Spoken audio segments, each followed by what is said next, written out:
Oh, be with you in a second. Yeah, I got it. I'm done. Morning, Trainiacs. So we just did a big strength circuit here with all kinds of goodies.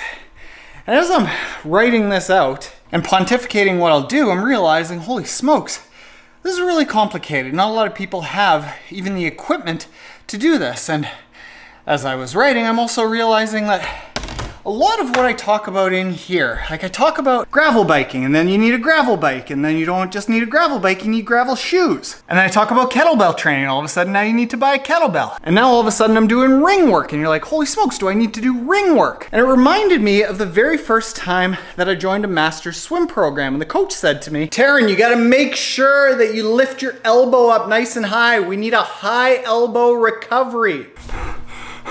Dude, you're talking about a high elbow recovery and I can't even breathe while swimming yet. With it being the beginning of the year and in all likelihood races coming back in 2021, there's probably a lot of people that aren't worried about ring workouts or incorporating strength yet. You're more concerned about how do I even start to swim?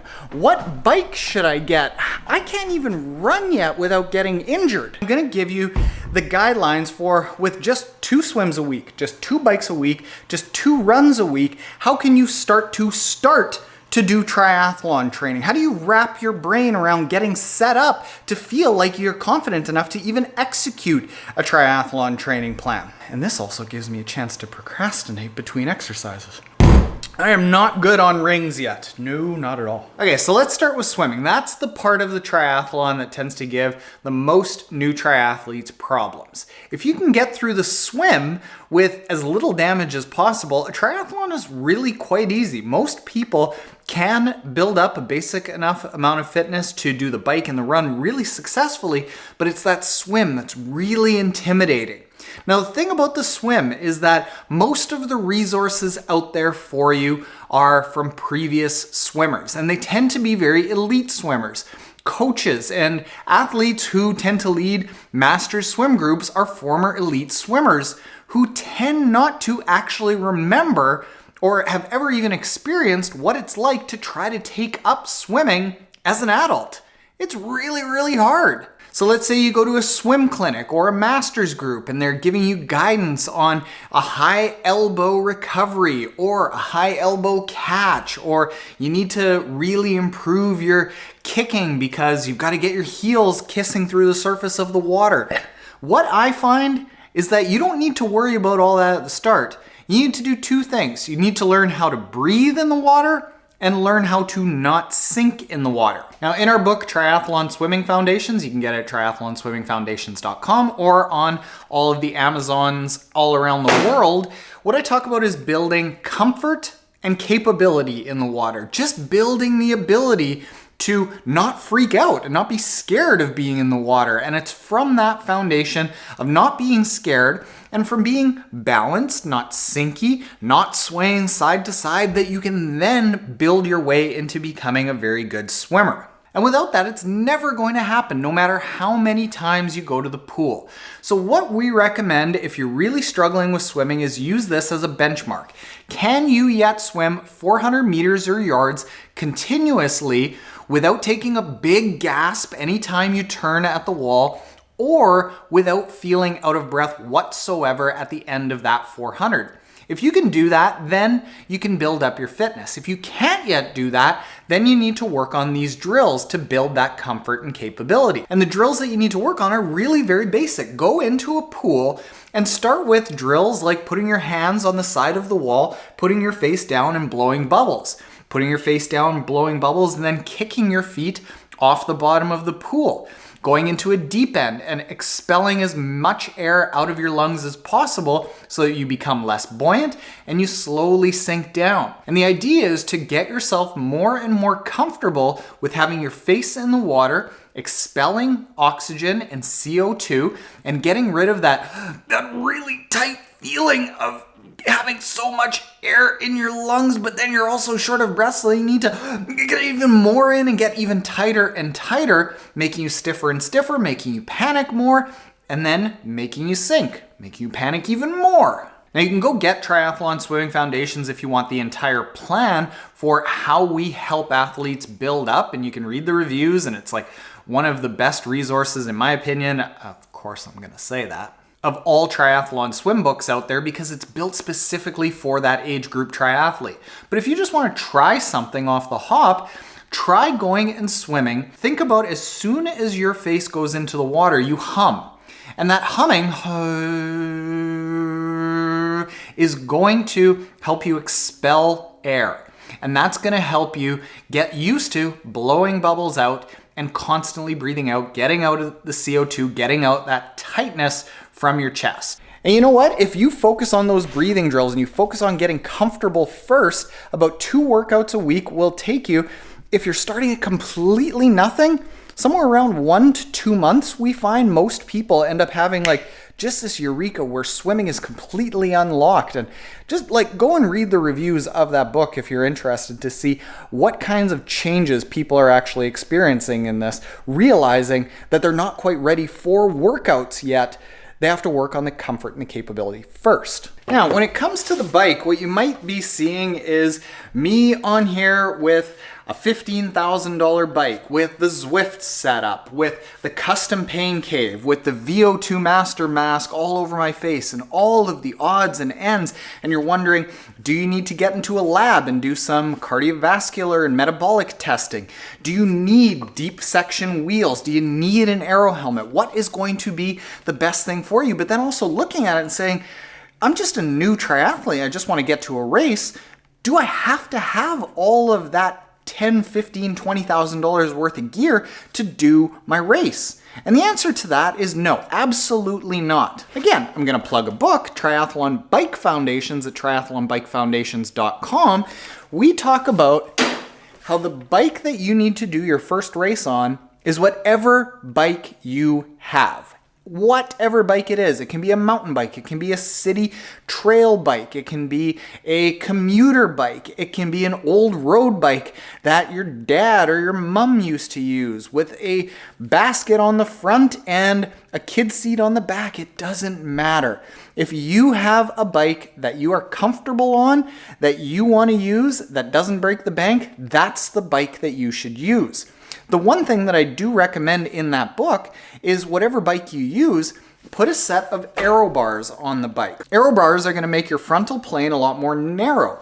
And 85% of the drag that you end up experiencing, that you've got to push through the air, is actually created by your body, not the super duper fancy bike. I love my super duper fancy bike, but the best thing about it is that it's so custom up here because I can get this nice and dialed in and be comfortable in that position and just stay in that aerodynamic position the whole time. So if you go and get yourself a pair of clip-on aero bars, and you know what? I actually have a pair of clip-on aero bars that we're trying to sell. If you DM me on Instagram and you're in North America and you want me to send them to you, first person that is in need of some aero bars, we'll send them to you. So DM me on Instagram at Triathlon Taren. But whatever bike you've got is completely fine. In the bike book, we actually lay out point for point. What is the first thing you should upgrade to? What's the next thing you should upgrade to? What's the next thing? So that athletes, instead of just thinking, oh my God, I have to spend $20,000 to get into triathlon,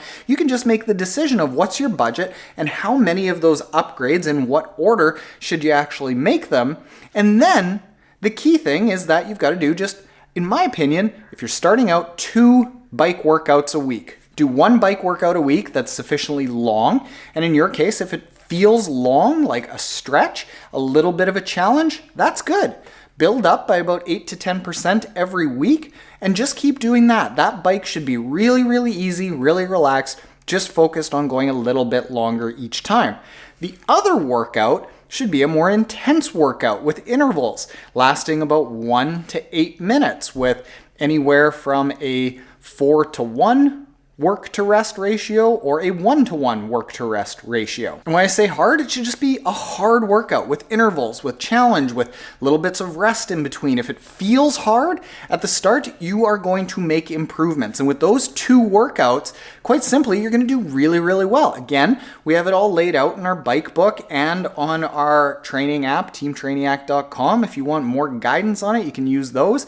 But if you just want to go at it on your own, 2 bike workouts a week, 1 being focused on going long, 1 being focused on going intense. Now the run.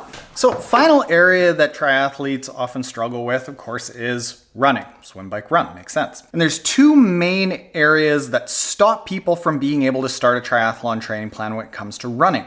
The first is just being able to run without it being painful. I remember when I first started running, I actually could not run the length of 2 house lots. I would have to run the length of 1 house lot and then walk a house lot and then run another house lot. Like we're talking 50 feet at a time. But if that's all that you can run, that's totally fine. What I would recommend if you are in this situation where you literally haven't run before is run in as small a bursts as you need. If it is running 50 feet and then walking 100 feet or 50 feet and then walking 200 feet, wherever you need to start from, that's where you start from. That's where I started from. I had shin splints, I had lower back pain, I had knee pain. The people that say like, I am not built for running, I was that guy that was not built for running. I am Scottish, I am very heavy boned, I am like built for caber tossing and curling. FYI, I used to actually be a professional curler. I was great at one sport at one point in time. The other area that beginner triathletes need to focus on, because this could be a very rude awakening for them, is running after the bike. In the very first triathlon that I did, I swam a bunch, I biked a bunch, I ran a bunch, but I never went from biking to running.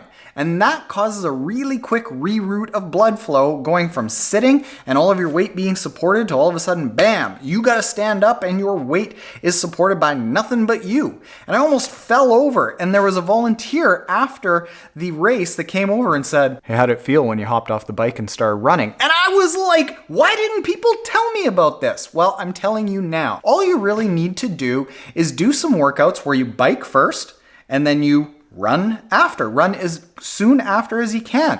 Within about 6 to 8 sessions of doing this, the cramps are going to start going away. Your body's going to adjust to it. You're going to have more blood flow. Your heart rate is going to come down when you start running. And it's going to be so much easier for you to execute.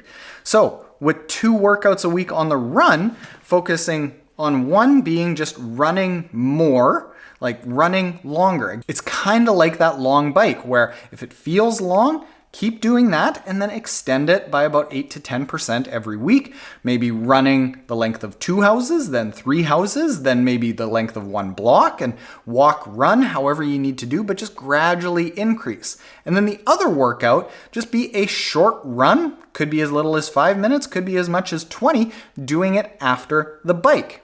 And if you gotta run walk that too, that's fine too. Now again, final pitch, if you want to learn more about how to structure and how to have a efficient triathlon running form, because triathlon running is very different than typical running, like just standalone running that you might see on a track or in a half marathon, triathlonrunningfoundations.com. All of these books are like, we make a grand total of like $8 if you buy them, but more than anything, when I need a pick-me-up, I go and I read the Amazon and Goodreads reviews. Lots of people are seeing benefits from it. So Trainiacs, if you're trying to get into triathlon training, you don't know where to start starting, that is where you can start starting. I guarantee that no matter where you're at right now, there are people with 1 limb that are 400 pounds, that are 500 pounds, that have heart conditions, that are overcoming cancer. All of these athletes, we've witnessed, we've helped, we've been a part of watching them get to even world championships. And I guarantee that if you start, you will be able to do a triathlon, and you're probably going to surprise yourself with how good you can be at it. So if you're completely new to triathlon and you aren't already subscribed and you want some guidance, we come out with videos a couple times a week. Hit the subscribe button below. And if you want any help with swim, bike, run, even nutrition, check out our Triathlon Foundations series that you can get to from our website at mymotive.com. Like, what is your reason for doing things? What is your motivation for wanting to go on this journey and trying to take up triathlon? And you can get all of the books through there. Otherwise, later Trainiacs, good luck. I would be honored to be any small part of your journey.